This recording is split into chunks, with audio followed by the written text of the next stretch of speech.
Welcome to everybody. First, let me introduce myself. I'm Félix Girardon. I was a translator at the Council of Ministers until 2 years ago. Now I'm retired. I'm still associated member of the Executive Committee of Union Syndicale Brussels and member of the Federal Committee of Union Syndicale Fédérale. This presentation will be in English, but of course, you can also ask questions in French. And in practice, after each small chapter, you will have the possibility to ask questions. To do so, please raise your hand in the application or write your question in the chat room.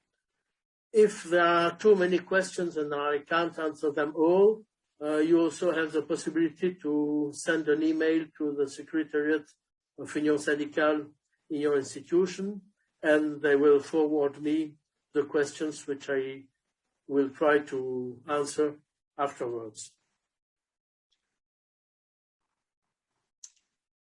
Well, after those technical aspects, let's start the real thing. I will try to give you today some info on the update of our remuneration and pension according to the staff regulations, and more precisely to the Article 62 to 70, especially Articles 64 and 65 of the staff regulations, and Annex 11, which are the rules for implementing Articles 64 and 65 of the staff regulations. First, I will give you the principle of the method, with the three main parameters being the purchasing power of national civil servants, the inflation, and the correction coefficients. Then I will go on to other important aspects of the method, the moderation and exception clauses. I will say a few words on the intermediate updates, the short-term provisions, what will happen this year. We'll look back the long-term evolution of the method since a few years ago. What will happen after the current method ends? And if we still have time, I think it will be the case. I could give you some more details on some of the aspects which we will have touched a bit too briefly.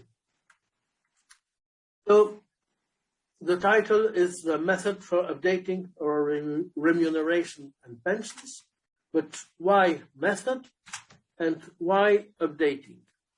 Well, for method, I have to go back in time until the end of the golden 60s.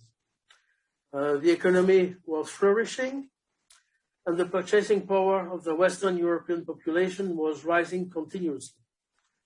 Since 62, in our staff regulations, there was an Article 65, according to which the councils, with an S, because there were three councils at that time for the three different communities, so the councils should examine each year the level of remuneration of the civil servants and decide whether it should be adapted in the light of the evolution of the national civil servants' wages. So there was already an adaptation at that time, but the adaptations decided by the councils were always lagging way behind those of national civil servants.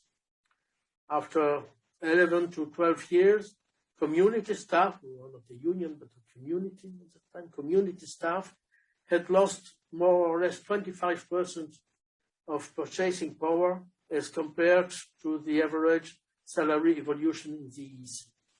And the staff was every year obliged to go on strike, to try to reach the parallelism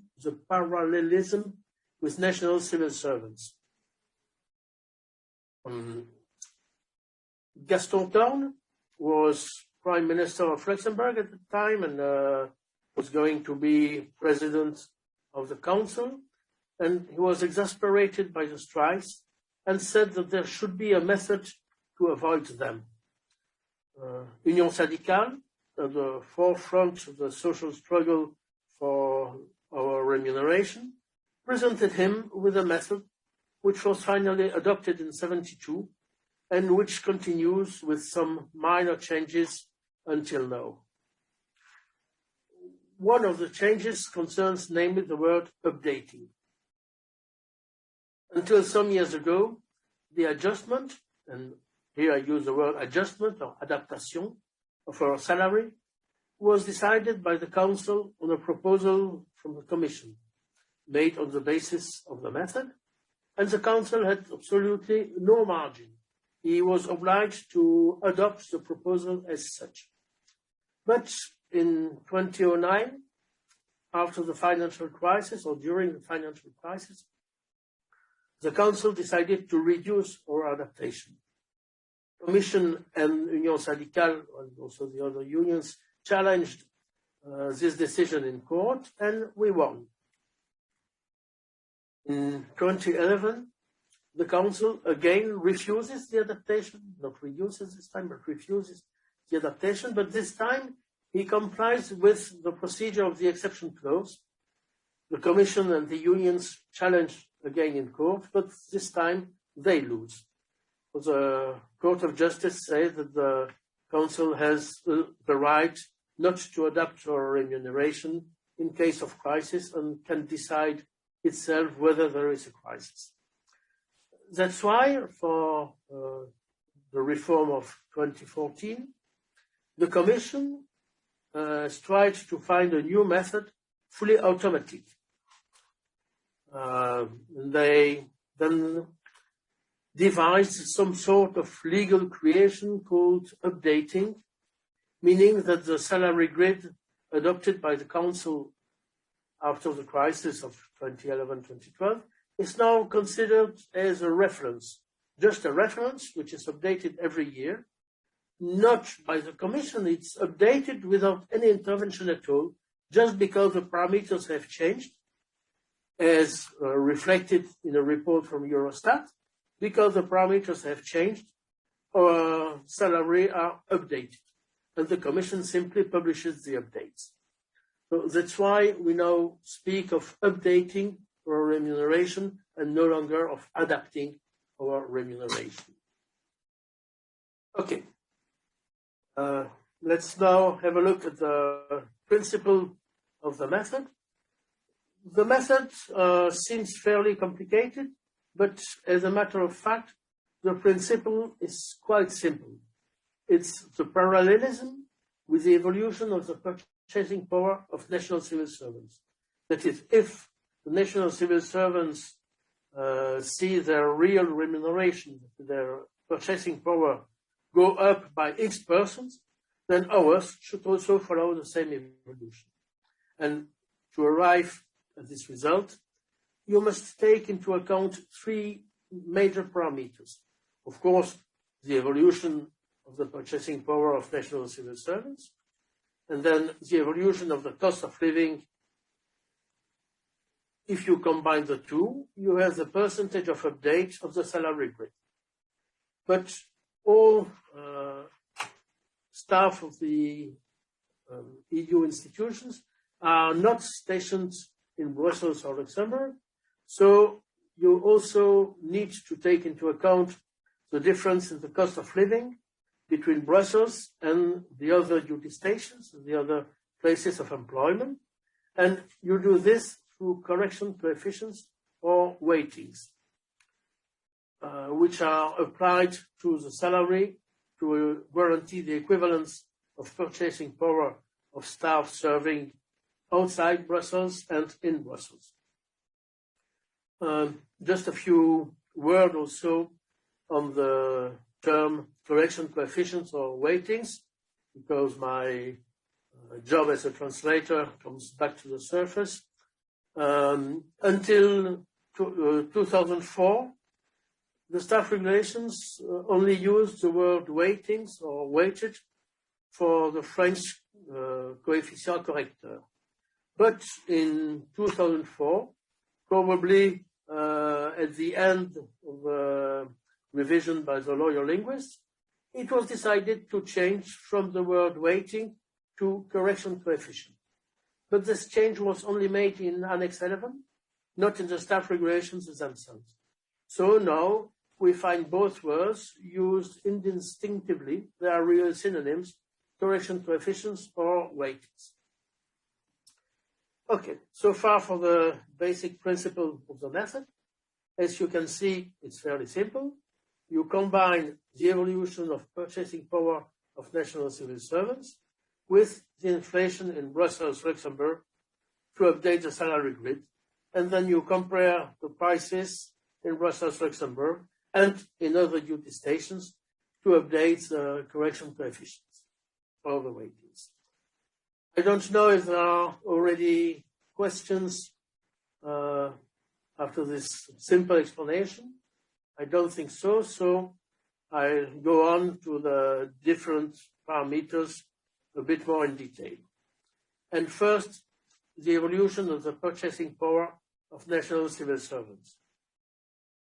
This evolution is expressed in a specific indicator, or for the whole global specific indicator. So the specific indicator is by country, and global specific indicator is the aggregation of the different specific indicators. I will continue to speak rather of purchasing power because it's more simple, more clear, even if it's a bit less precise than specific indicator. And this evolution of the purchasing power is, in fact, the real net salary increase or decrease of civil servants. So what civil servants are we speaking of? It's national civil servants, the permanent statutory staff of central government, but excluding police, teachers, judges, medical staff, and so on, so that the people we are compared with are people who do a job more or less similar to that of most of the EU staff. And it's national civil servants in a basket of 10 member states representing at least 75% of the Union GDP. Until 2004, we compared to all member states. There were 15 at the time. So all 15 member states were taken into consideration. In 2004, it was decided to go down to 8 member states. Then in 2014, we went up to 11 member states. But since Brexit took effect, it's only 10 member states who are in the basket, and which still represent more than 75% of Union GDP, even after UK has left the basket. So salary, what do we mean by salary? It's the monthly remuneration, including family allowances or other allowances, plus 1/12 of all annually paid elements, like holiday bonus, end of year bonus, and so on. It's the net salary, so after deduction of social security contributions, of tax, and so on. It's the real net salary, because we also deduct the inflation. And the increase or decrease is the evolution between July last year and July this year. So we get a table like this one, the table in the current Eurostat report. You can see, for example, for Belgium, first line, you have the nominal net evolution, or nominal net specific indicator, 0.2%. The consumer price index, inflation is 2.6%. So people have been have seen their salary, their net salary increase by 0.2%, while there was an inflation of 2.6%. So in net, it's a decrease of 2.3%. Since Belgium represents 3.7% of the sample of 10 member states, the effect on our remuneration is minus 0.09%. We can also see the same thing for the other countries. For example, down we have Poland, where national civil servants had a pay rise of 8.1% with an inflation of 4.1%. So that's a real net evolution of 3.8 or plus 3.8%, which accounts for 0.31% of adaptation to our remuneration. The weighted total of those changes is for this year minus 0.2%.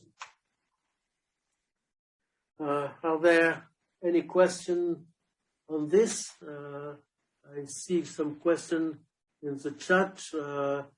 Does the indexation apply to pensions as well? Yes. Same index between Brussels and Luxembourg. We'll see that later. I don't see other questions. So I will go on to the second important parameter. That's the inflation in Belgium and Luxembourg. So why Belgium and Luxembourg? And this answers one of the questions that was in the chat. To keep a long story short, I say that until 2014, it was only the inflation in Belgium or in Brussels that was taken into consideration.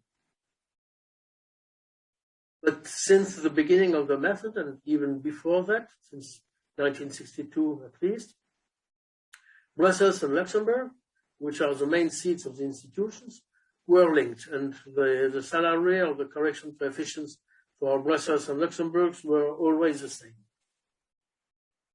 Now, colleagues in Luxembourg began to resent the fact that they had the same salary as in Brussels, while the cost of living was higher in Luxembourg. Finally, in 2014, the Commission decided to do something about that and decided to integrate the inflation in Luxembourg into the method. And we have now a joint Belgium-Luxembourg index, which is completely absurd because it does in no way resolve the problem of the difference of cost of living between Brussels and Luxembourg, but that explains why we now have a joint Belgium-Luxembourg index of consumer prices. Well, how is this joint index calculated? Oh no, I forgot to say the joint Belgium-Luxembourg index is weighted according to the number of staff in Brussels and Luxembourg. So that's more or less 81% of Belgium index and 19% of Luxembourg index. So it is calculated on the basis of the harmonized index of consumer prices for Belgium and on the consumer price index for Luxembourg, which excludes expenditure by non-residents. And we know that many people go to Luxembourg or through Luxembourg just to buy some items which would create a distortion of the index if they were taken into consideration as well. I don't know whether you are familiar with the price indexation and the way an index is composed, but it's composed of groups of products. There are 12 groups of products in the HICP. There are basic headings. There are 80 basic headings. Those headings are composed of individual items whose price are checked regularly in order to get the evolution of the price of each item, and those individual evolutions are weighted according to the consumption patterns of the citizens. For the joint Belgium-Luxembourg index, the 80 basic headings are reweighted in function of our consumption patterns. So in the HICP or the CPI for Belgium and Luxembourg, those basic headings are weighted according to the consumption patterns of the normal population. And for our method, they are reweighted in function of our consumption patterns. This explains why we have a difference between the index used for the general public and our own index. We'll take the example of Belgium, but only at the level of the 12 groups, because I think that the figures for the 80 basic headings are not published. Eurostat publishes the figures for the 12 groups of products just to give us an idea of why there is a difference between the two indexes. So if we look at the 12 different groups plus the rents, we see that in 2020, for every group, there was a weight, which in total make 1,000, and an index, which was the level of the average price in those different groups of products in 2020, in July 2020. In 2021, we have a weight which is different because the consumption patterns have changed, maybe because of the corona crisis or for other reasons, and another level of the index, which makes a change of X% between the index 2020 and the index 2021. There is an index change, more or less a few percent for each group of products. That's the normal HICP for Belgium. Now, if we look at our own joint index, we see that the weights are different. The last two columns correspond to the Belgian inflation taken into account for our method.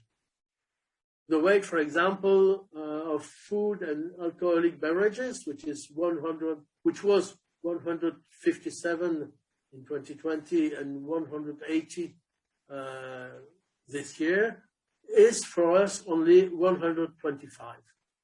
So this explains that we cannot just take 80% of the Belgian HRCP and 20% of the Luxembourg CPI and say the inflation that we use in our method is so much. And if we combine Belgian HRCP and Luxembourg CPI for this year, we arrive at 102.1, so plus 2.1% of inflation.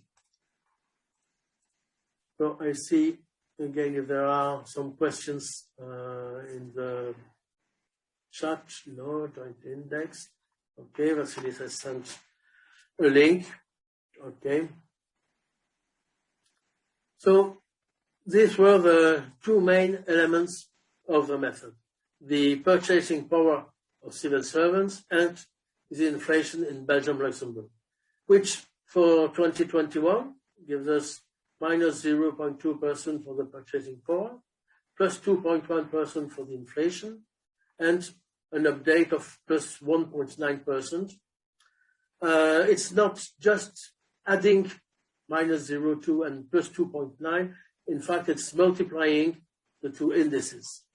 It doesn't make any difference here, but it could make if the figures were higher. So that was the percentage of the update, but what is updated? Well, first of all, the salary grid in Article 66 of the staff regulations is updated. Then also the salary grids for contract staff and parliamentary assistants in the conditions of employment for other servants. The salary of commissioners, of judges, of members of the European Parliament. Nearly all allowances are also updated by 1.9%. That the dependent child allowance, school allowance, parental leave, family leave, installation, resettlement allowances, daily subsistence allowance, travel expenses, so nearly everything except for mission expenses, which follow another procedure, and the birth allowance, which is not adapted, not updated. Why? I don't know. But this allowance in Article 74 of the Staff Regulation is a bit under 200 euro since 1978. It was introduced in 62 as 136 euro. If it had been adopted with the method since 1972, this allowance would now be 1,150 euro instead of 200 euro. But unfortunately for those of you who will have children in the following years, it's not adopted. So you will only get 200 euro as birth allowance. The tax scale is also adapted because, contrary to what most of the outside world thinks, we do pay taxes. We do pay taxes according to regulation of the Council, regulation of 68, regulation 268, with different tax brackets and for different amounts, because we pay more tax on the higher part of our salary than on the basis of the salary. And for example, in the regulation, it says that we have to pay 40% tax to amounts between 1,100 and 1,200 euros and 45% above 1,200. But those amounts are updated or are affected by a coefficient which is updated every year.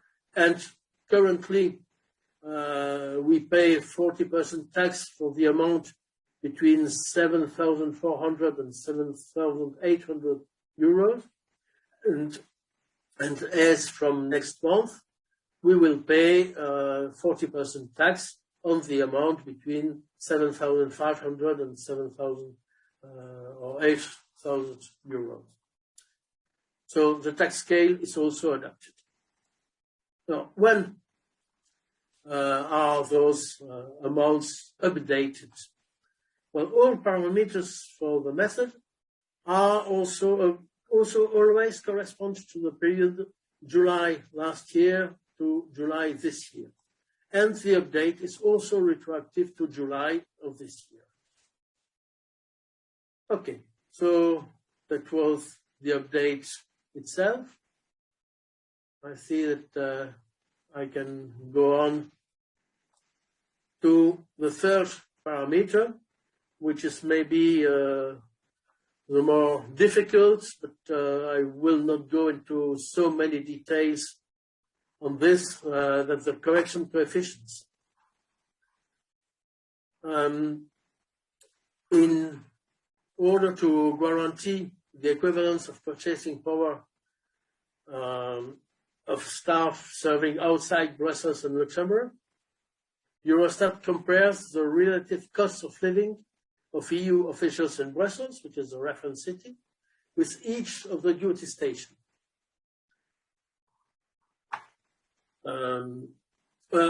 Each of the duty stations for which a correction coefficient has been fixed. For this, they compare the average of all price ratios. They weight them according to our consumption expenditure patterns, which is known thanks to the Service of Household Expenditures.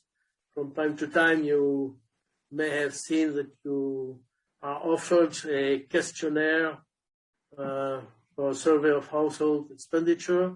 It's very important that you try to fill this questionnaire with all your expenditure during a certain period of time, because that's what gives us the consumption pattern used for our adaptation or update of remuneration.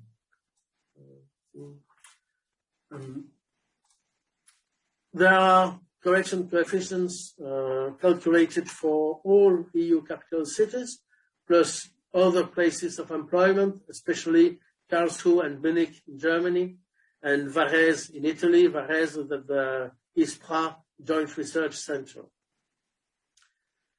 There are also correction coefficients for pensioners, because there is a transitional provision in the staff regulations saying that correction coefficients apply to pension rights acquired before 1st of May 2004, if the correction coefficient is higher than 100.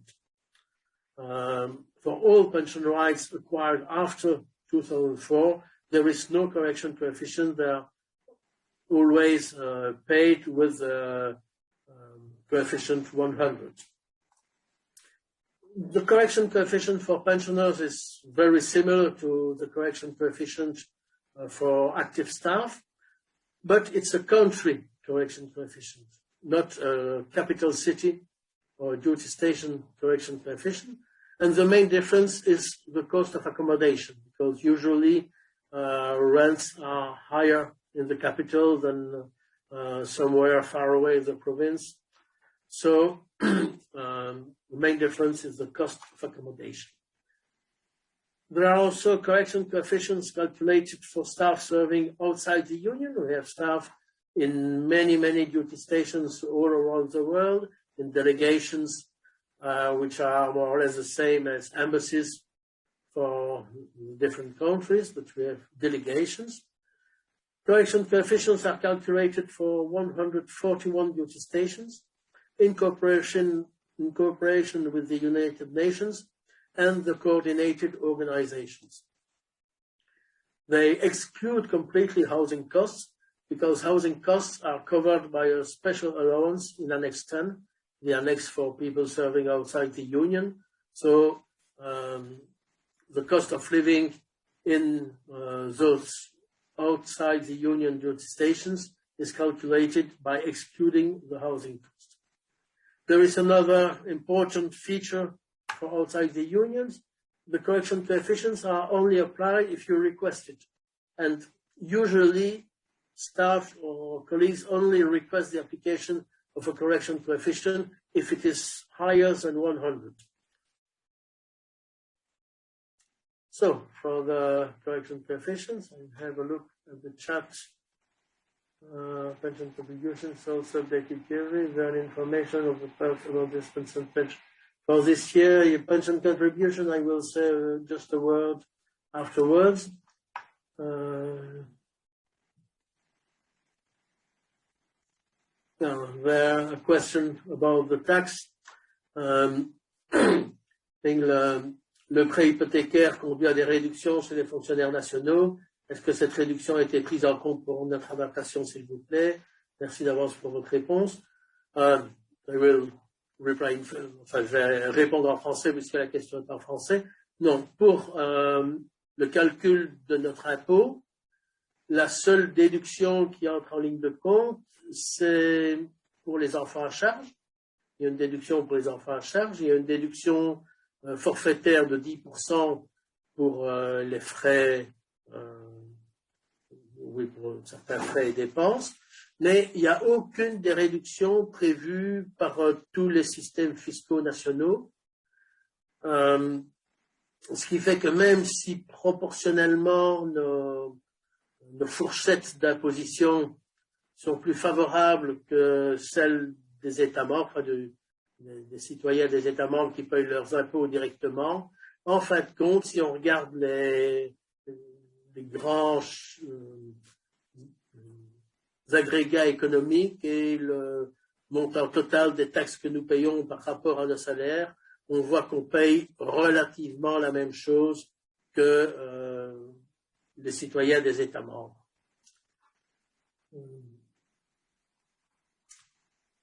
When a CC for Luxembourg, that's another question. Maybe people in Luxembourg will answer this afterwards. Okay, if there are no more questions on correction coefficients, we'll go on to other important aspects of the method, especially last year and this year. That's the moderation and the exception clauses. Here it is very, very important to remember the two major parameters of the method. and the distinction between them. We have, on the one hand, the purchasing power of national civil servants, or civil servants, that's a global specific indicator, and on the other hand, the inflation, as calculated, as expressed in the joint Belgium-Luxembourg index. So, these two major parameters, the inflation is not concerned by the moderation and exception clauses. We always get the inflation. Whatever the situation, moderation and exception clauses only apply to the purchasing power element of the method.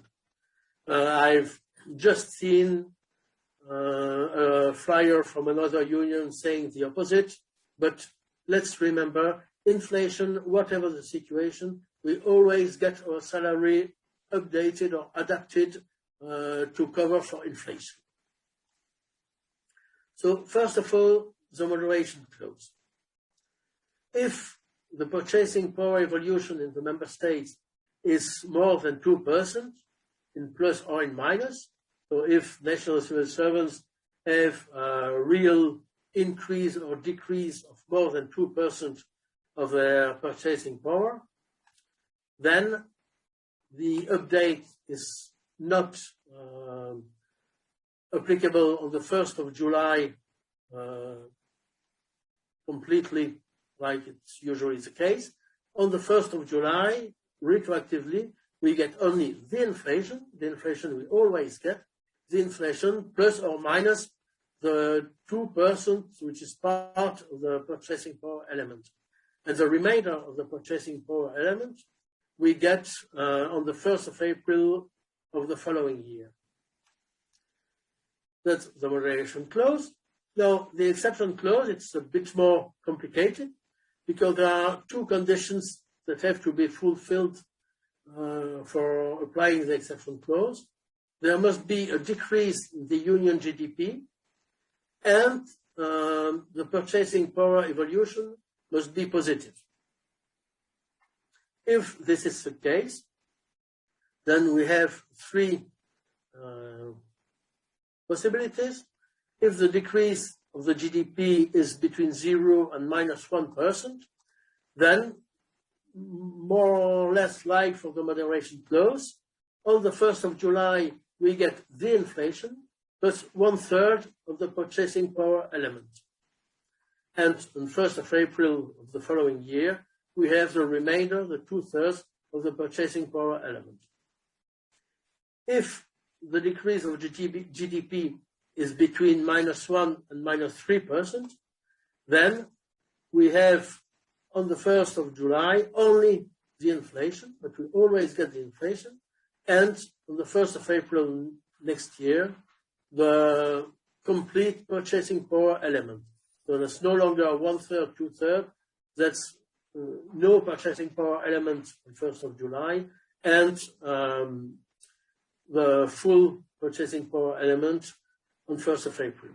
And if the decrease of the GDP is more than 3%, below 3%, or below -3%, then we get again only the inflation on the 1st of July, so we always get the inflation, and the remainder when the GDP is back to its previous level. Let's take an example. Last year, it's an example which will allow us to see both moderation and exception clauses. Last year, the purchasing power element was plus 2.5%. So colleagues in the national civil services had seen a net salary increase of 2.5%. The inflation in Brussels, Luxembourg was plus 0.7%. So the update was 3.2%. Or was it? Did we get 3.2% last year? No. No, first of all, because of the moderation clause. The purchasing power was more than 2%, it was 2.5%. So application of the moderation clause.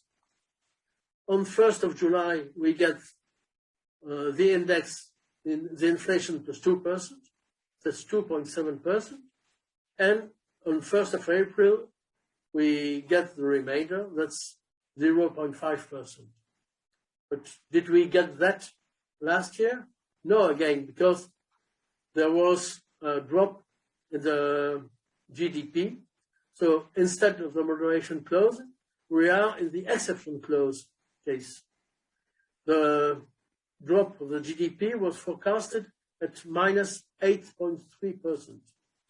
So more than 3%, meaning update on 1st of July, only the inflation plus 0.7%. And when GDP is back to its previous level, we get the remainder that is plus 2.5%. Now, this year, Eurostat did check the real GDP 2020, because last year in November, they had only a forecast of the GDP. Now, they checked the real GDP against the GDP forecast, always for 2020, and we see now that the real GDP drop in 2020 was minus 5.9%. 5.9 is still below the minus 3% threshold foreseen in the staff regulation. So the exception clause was justified in 2020, even if the drop of the GDP was not as severe as was forecasted at that time. I will add that the GDP forecast for 2021 is plus 4.8%, which means that there will be no unwinding of the 2.5% this year. We will not get the 2.5% this year. So, any question? I have a look in the chat. What did the correction is not applied to pension rights? Depends on my last selection to grow with salary increase. Yep, no. So I will repeat the question. What does it imply that the correction coefficient is not applied to pension rights? My pension will depend on my last salary. Yet, if I understand correctly, once I retire, my pension will not grow anymore, despite a growth of the HICP. No, that's not what it means. The pension is adapted just like the remuneration, just like the salary. So adapted in function of the increase of the evolution of the purchasing power of civil servants and the inflation in Brussels, Luxembourg. But if you retire, for example, in Copenhagen, your pension, if you have started working after 2004, or the part of your pension rights acquired after 2004, if you started working before, so your pension will still be with the correction coefficients of 100. That is just like in Brussels. You will be paid the same thing as if you were in Brussels or in any other place of the world. The contribution is already happened. Pay slip. So the update of pension contribution rate. What is the answer given is here is for last year. We had until July 2020 a contribution rate of 9.7%. Since July 2020, it's 10.1%, and it remains 10.1% this year. So I don't see other questions. I will now say a few words on something which is maybe less important, but which is still part of the method. That's the intermediate updates. So you remember the two major parameters, purchasing power and inflation. We have seen that for the moderation and exception clause, the inflation was not concerned. We always got the inflation. It was just a question of the purchasing power. Here, for the intermediate updates, the important element is not the purchasing power, but the inflation. It will all depend on the inflation. if the inflation for the month July to December is more than 3%, which means that's an annual rate of inflation of 6% for the period July-December, then there is an intermediate update on 1st of January. The normal update is on 1st of July. So there is an intermediate update on 1st of January.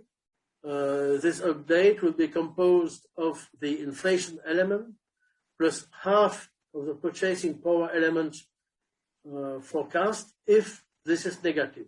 Why include the purchasing power in this intermediate update? Just to avoid that we get, in case of high inflation, strong intermediate update on 1st of January. And then if in July we see that the civil servants have not had the same salary rise, so if their salary nominal salary has remained the same, they have a drop in real salary. If there is high inflation, no salary adaptation for civil servants, they lose in purchasing power. So what we will have got in January, we would have to give back in July. So if the GSI forecast is negative, half of it is already taken into account for the intermediate update on 1st of January. This is if the inflation measured in Brussels and Luxembourg is higher than 3%. For other duty stations, of course, they have the same salary grid, though their salary will also be increased. But if the inflation is only important, higher than 3% in other duty stations and not in Brussels and Luxembourg. For example, if there is a strong inflation in Copenhagen or Sofia or Varese, but not in Brussels, then there is an intermediate update of the correction coefficients on 1st of January, well, of the correction coefficients of the duty stations where there is an inflation higher than 3% for 6 months. And this intermediate update is composed just of the implicit index, that is, of the inflation. The correction coefficients outside the union can also be adopted in case of inflation higher than 5%, and that's not necessarily on 1st of January. It can be at any in any month. If Eurostat sees that there is an inflation higher than 6% annually, then the correction coefficient for the duty station is adopted. Another element which can play a role in case of high inflation is to advance the effective date for the correction coefficients. In places where there is a high inflation, higher than 6 or 10%, the correction coefficients take effect retroactively, not on 1st of July, but of 16th of May or 1st of May. And for the intermediate update, not on 1st of January, but on 16th of November or 1st of November. Okay, for the intermediate updates, I don't know whether there are any questions on this element, which is not very, very important, except for some people in duty stations where the inflation is high. For them, it's important. In Brussels, I don't think there have been intermediate updates for a very long time now. Short-term provisions, that is what will happen this year. As already indicated, the update for this year is retroactive on 1st of July, 1.9%. The 2.5% that have been suspended last year will most probably not be retroactive to 2021. The only case where we would have a retroactivity to 2021 is if next year we see that the real GDP increase in the Union is higher than the real drop in GDP that we had in 2020. Since we have nearly 2%, more than 1% difference, I don't think that it will be the case, but one never knows. There is a very small possibility of having the 2.5% retroactive to 2021. But most probably it will be in July 2022 and April 2023, because the moderation clause will probably apply.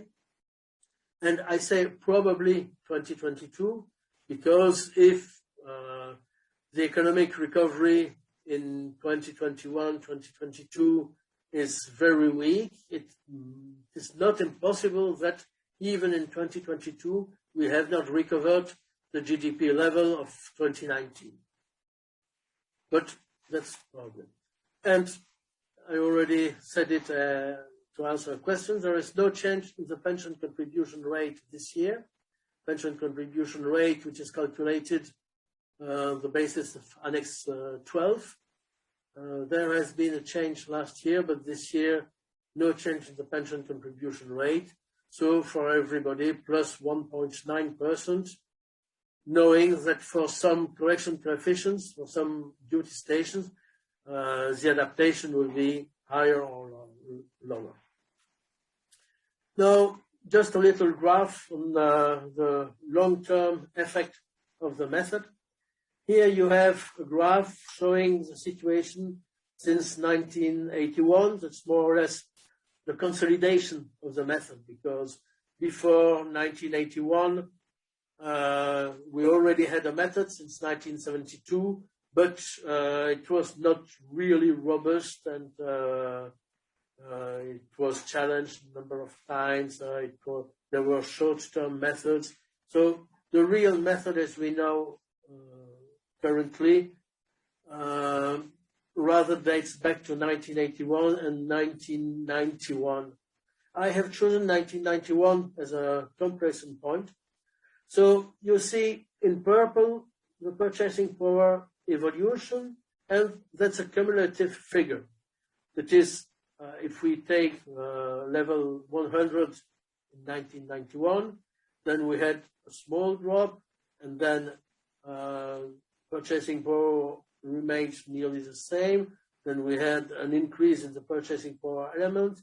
We arrive again at the level 100. We go above this level. But you see, this line is very, very flat.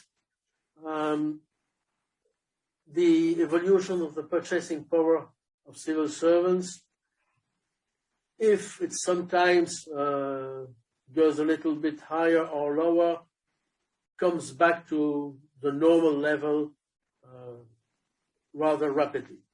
Now we have in red, in the line here, that's the adaptation that we got since 1980, and with red dots, the real result of the method, because 1912, 1911, 1912, 1913, and 1914, we didn't get the real result of the method. The council decided to freeze our remuneration. So normally we should have got this dotted line, but the real wage adaptation is the full red line, which we can compare to the inflation, either to the Belgian index, the blue dotted line, or what I call HICP, which is in fact the inflation taken into account for the method. That is, since 2014, that's the joint Belgium-Luxembourg index. From 2004 to 14, I think it was the HICP. I think that between 90 and 2004, it was the Brussels International Index, and so on. It has not always been the same index, but that's the index taken into account for our method that is represented by the full blue line. As you can see, the evolution is very similar. Saying that it is fully parallel This may be exaggerated, but it's a very, very similar evolution that we have thanks to the method since 1990, since 1980 at least. We don't know whether there are any questions on the provision for this year or the long-term evolution as I've shown in the graph. No, so what happens after the current method?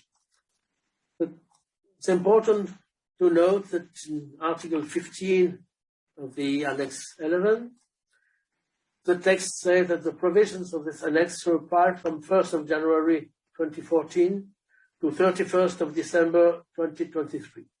So our method stops on 31st of December 2023,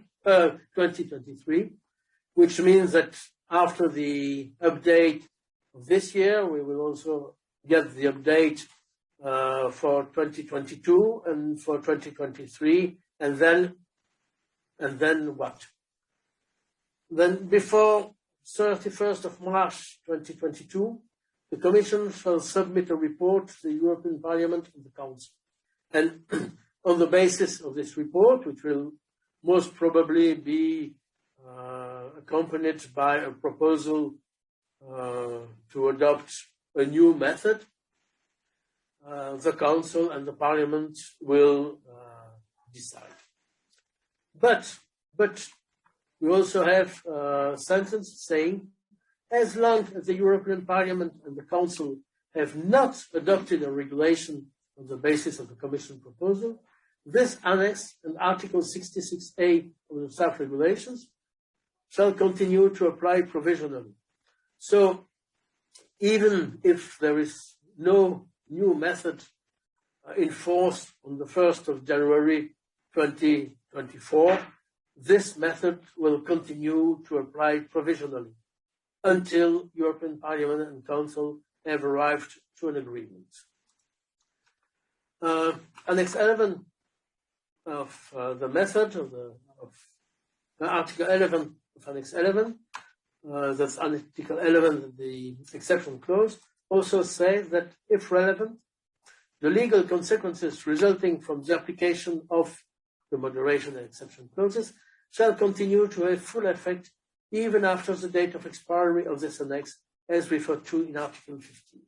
That is, even if in 2024 we have not recovered the 2.5% of last year, or if, for example, in 2023 there is again a large drop of GDP and part or all of the purchasing power element is suspended until later, then even if we have a new method which does not have a moderation and an exception clause, even then we will have the 2.5% of this year, or the amount, the percentage that could have been suspended, for example, in 2023.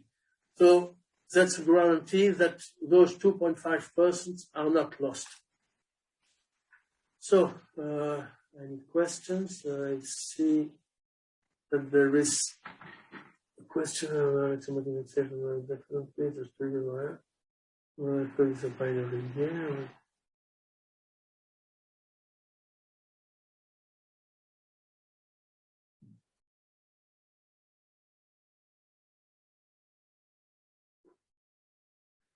Yeah, there is a question of pension.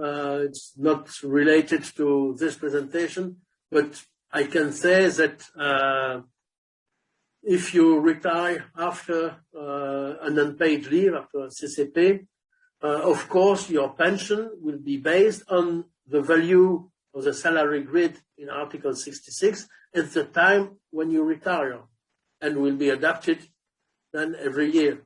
It will be the grade and the step in which you were when you entered your CCP, when you stopped working, but with the level of the salary grid as it is at the time when you retire, just as you had continued working during that time.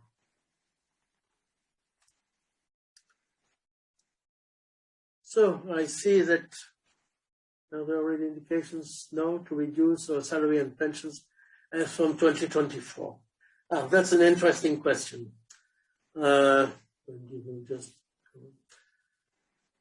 there are indications, there are no indications. It's difficult to say because what we know is that the member states will always try, or some member states at least, will always try to reduce our salary and our pensions, even if we were below the level of salaries in the member states. They have to pay a certain amount to the European Union each year. Every member state thinks that they pay too much to the European Union. Their contribution to the budget is too high. So they try to reduce the EU budget without reducing what they get out of the EU budget, of course. But every member state tries to reduce the EU budget, and salary and pensions are part of the EU budget. So there will be demands to reduce our salaries and pensions. It remains to be seen what the budget constraints are at the time when the method expires. Last time, in 2013, we had the problem of the financial framework, which had to be adapted. Oh, no, not adapted, but which had to be decided again, adopted again, just at the time when our method was to be renewed. So it was very, very difficult to get something in the 2014 reform of the staff regulations. The Commission was also not on our side. That's also an important element. We have the European Parliament on our side, at least for some aspects, and the salary and pensions were one of those aspects where we had the Parliament on our side. So there will be tentatives to reduce our salary and pensions. We do not know yet how strong. We do not know yet on what points exactly, but we can be sure that we will have to defend our salary and pensions in 2024, or if, for example, there is no agreement between Parliament, Council and Commission in 2023, 2024, it's very possible that things remain as they are until the negotiation of the next financial framework, where we might have again decisions of the European Council saying the wages of the EU officials shall be frozen during so and so many years. We don't know what could be proposed at that time, but we know that we most probably will have to fight to keep our salary. So, some more details on the purchasing power. Let's see. To calculate the evolution of the purchasing power of national civil servants, the posts, the functions in the national civil services are classified in function groups and in grades, corresponding to the function groups and the grades we have in our own staff regulations. And for each grade, the National Statistical Office calculates gross and net nominal evolution. Those gross and net nominal evolution per grade are aggregated to get the gross and net nominal evolution per function group. Those gross and net nominal per function group are again aggregated to get the gross and net nominal evolution for each country. And then by deducting the inflation, we have the gross and net real figures per grade, per function group, and per country. So we have, for example, this table. It's in the Eurostat report, so it's available for everybody. For each country of the basket of 10 member states, we have the nominal change for ADs, for ASTs, and for secretary and clerks, if such a function group exists in the corresponding member state. We have it in gross and in net. We have a total for the nominal adaptation, nominal change. Then we apply the inflation and we get the same figures, but with the real change.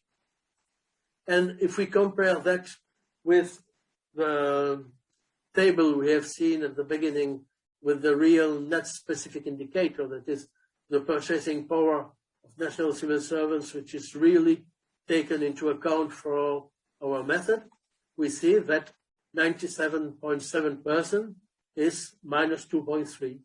100.1% is plus 0.1, and so on. And when these 10 figures are aggregated in function of the GDP of each country in the sample, we get a result of 99.8 in net, which is minus 0.2%. And what I forgot to say also is that the figures for AD, AST, and SCs are aggregated for each member state in function of the number of staff in each of those function groups in the corresponding member state. So that's how the purchasing power is calculated. In its report, Eurostat gives also some more information on each of the member states. Even for member states who are not in the basket. And for example, if I read for Poland, we see that for Poland, there was an increase in the 2020 minimum average salary and the base amount of wages in the civil service. This gives a nominal gross remuneration increase of plus 8.5%. There were changes in pension scheme and income taxes, and the nominal net remuneration increased by plus 8.1%. So for each country, we have one paragraph of explanation of why there are changes in the remuneration. Another question is, why do we have a basket of 10 member states? The first answer is the difficulty to collate data in such a detailed form from 28 or 27 countries rather than from 10 countries. Because I gave the example of the remuneration, but for each of the parameter, for each of the figure used in the method, there are a very large number of data that has to be collected to arrive at each of the figures. But in fact, Eurostat does collate the same data from the remaining member states. So we could use a basket with all member states instead of just a basket of 10 member states. But Eurostat would probably not have the means to check the accuracy of the data given by 27 member states as precisely as it does for the sample of 10. Because for each member state, there is every year discussions between Eurostat and the statistical office of the corresponding member state, just to be sure that the figures sent to Eurostat are correct, or to correct them, because Eurostat often considers that such and such element should not have been taken into consideration, or should have been taken into consideration. And before we arrive at the report, which has been published end of October, Eurostat has had many discussions with the member states to arrive at correct figures, and it would probably not be possible to do this for all the member states, or Eurostat should have some more staff to do it. So that's the official reason, and that's one of the reasons why we only have a basket of 10 member states. But there is also another reason. If you look at the result of the method, what the method would give as a result, if we took all member states, we see that it's often more favorable than what the result of the basket of 10 member states gives. Since 2014, using the sample means that we lost more or less 3% of purchasing power. And here lies probably the second answer to the question. In some of the member states which joined the Union in 2004 or 2006, the remuneration of civil servants was rather low and is slowly catching up. So using a sample was a means of preventing this catching up effect to also impact our remuneration, which would maybe not have been entirely justified. This catching up effect is justified for the member states where the remuneration of civil servants was very low.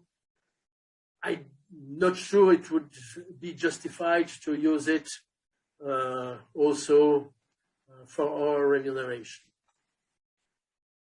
So more information on each country. This I have already explained with the example of Poland. Yes, the calculation of correction coefficients. When we have seen the correction coefficients a few minutes ago, I did not give many explanations because it's a very complex process. Sorry. But I will try to give a bit more explanations. In theory, the prices of all the products should be compared every year between Brussels and every other duty station where there is a correction coefficient. In practice, this is nearly impossible, so that Eurostat has to limit itself to comparing not the price of each product, but the evolution of the indexes in Brussels and in the other cities. But after a number of years, if you just compare the evolution instead of comparing the real prices, you end up with figures which are not fully exact. A statistician might probably explain this much better than I do, but I have understood that there are some errors which are inherent to the process of comparing the evolutions. That is why regular price surveys are organized for some groups of products, and each of the 80 basic headings must be checked by direct price survey at least every 5 years. For example, in 2021, new price surveys have been taken into account for services, for furniture, and for healthcare. Last year, it was price surveys for house and garden and for the transport hurricanes, the transport sector. In 2019, food, beverage, and tobacco, and personal appearance, and so on. So all basic headings are checked at least every 5 years. When every 5 years there is a new price survey for some kind of products, the errors which had been inherent in the comparison process until then are corrected, and sometimes it has an influence on the correction coefficient. So it just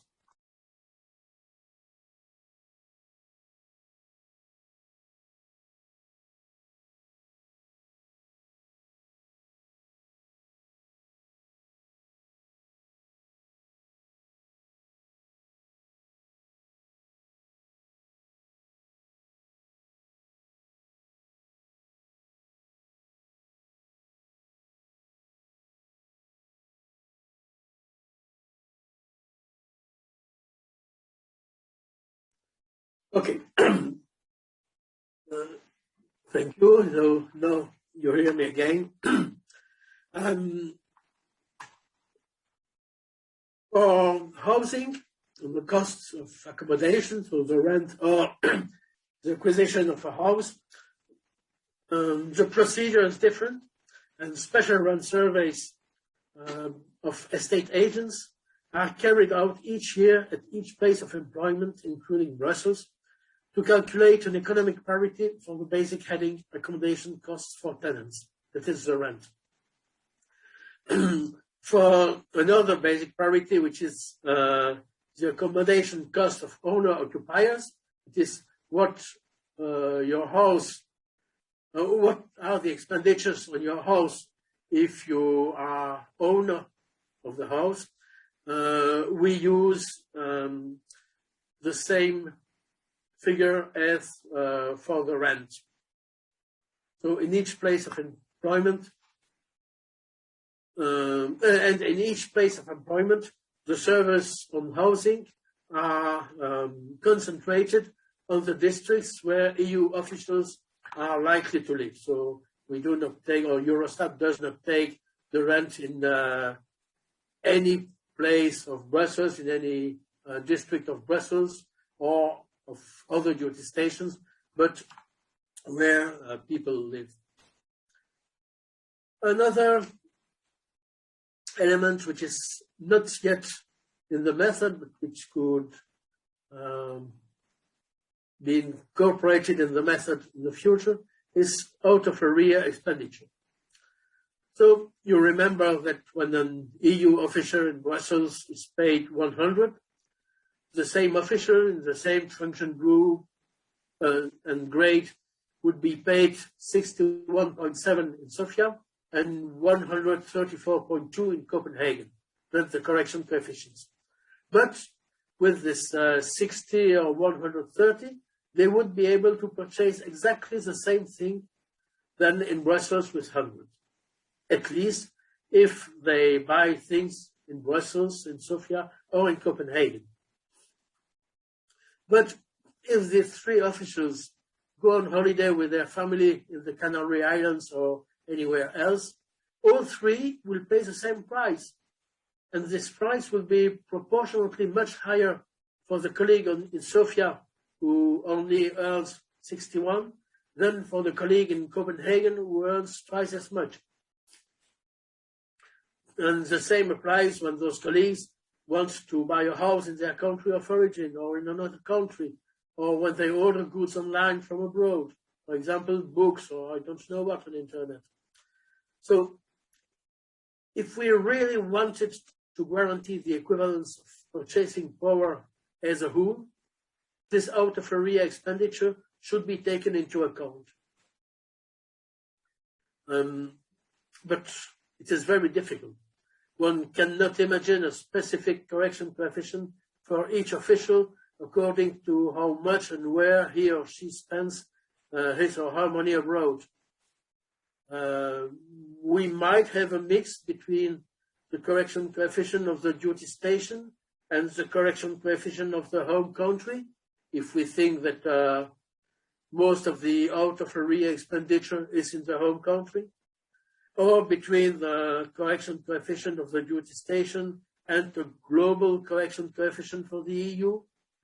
I don't know whether this out-of-area expenditure will be taken into account in the next method, but it's possible.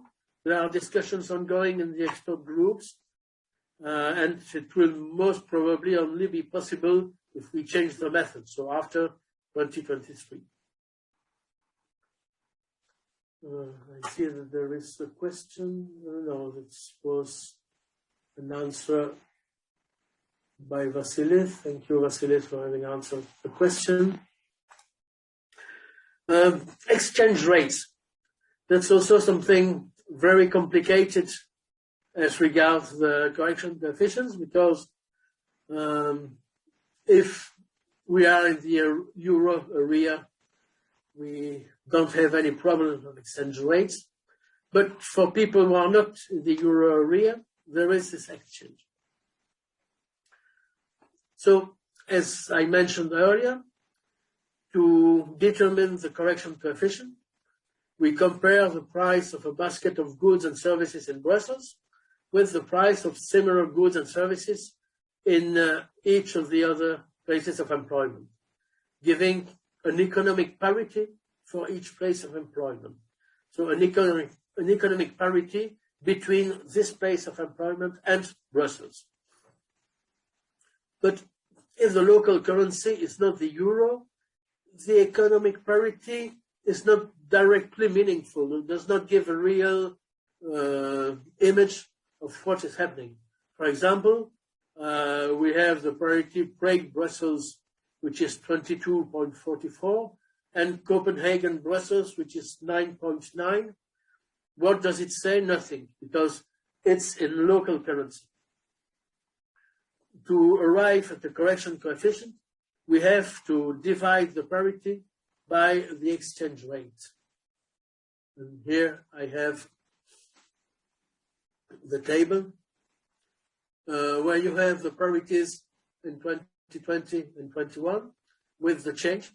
We see, for example, that in Sofia, the inflation differential with Brussels was 4.4. So the difference between the parity between Sofia and Brussels in 2020 and 2021 was 4.4%. If we add to that in Brussels we had an inflation of 2.1% or 2.2, then the implicit price index, which is the real inflation in Sofia, is 6.6%.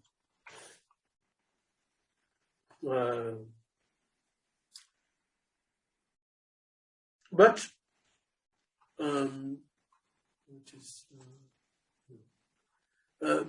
for the colleague in Prague or Sofia or Copenhagen, what is really important is the parity change.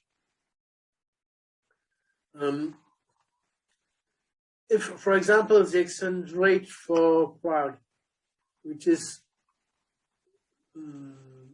25 Czech crowns for €1, would go down to 20 for €1 instead of 25 for €1, then the correction coefficient, instead of being 61, would be 112. I see that without having the figures, it's a bit difficult to explain. But anyway, what I mean is that the change in the correction coefficient itself is not so important for people who are in the different places of employment. What is important is what they get in local currency. And what they get in local currency is best explained through the parity change than through the correction coefficient. I think I have given all the explanations. I've been a bit confused with the implicit price index and the exchange rate, but it's because it's very complicated and I would need to prepare a slide, especially on this point, to explain it. You will find more info, just last word, in Article 64, 65 of the Staff Regulations, in Annex 11, in the report from Eurostat, and in the brochure, The Method or Nothing, La Méthode Sinon Rien, which has been published by IACE last year.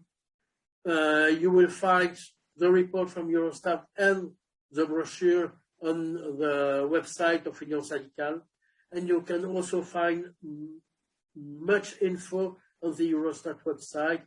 It's sometimes difficult to find, but it is there.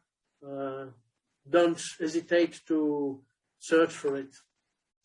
So, thank you for your attention. And thank you, Vasily, for having replied to some of the questions.